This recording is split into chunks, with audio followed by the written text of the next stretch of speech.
प्रेक्षकांनो, या सरकारचं डोकं ठिकाण्यावर आहे की नाही माहिती नाही.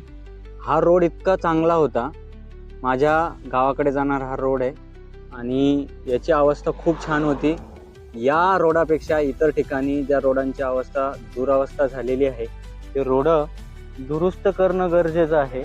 पण ही रोड चांगली असून ती फोडली जात आहेत. या मागचं कारण काय असेल की इथे जो पैसा आलाय आणि जिथे खर्च करायला पाहिजे तिथं न करता कुठेतरी खर्च केला हे दाखवून ते पैसे उकळून टाकणे या मागचा मला हे षडयंत्र दिसतंय. कारण हा रोड बघू शकता तुम्ही, हा साईडला जसा चांगला रस्ता होता त्या साईडला हा रस्ता आहे आणि ह्या रोडला दुरुस्त करण्याची काहीच आवश्यकता नव्हती.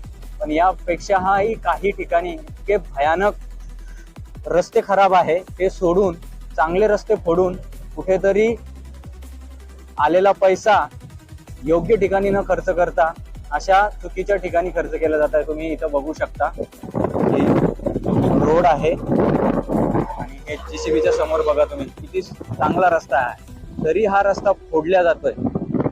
यावर तुमचं मत काय? बघा दुसरं चित्र, हे त्याच मतदारसंघातील, त्याच आमदाराच्या मतदारसंघातील, त्यांच्याच मतदारसंघातील ग्रामपंचायत सरपंच त्यांच्याच पक्षाची ही रोडची अवस्था आहे. गेली कित्येक वर्ष हा रोड असाच तुम्ही बघू शकता रोडाची अवस्था.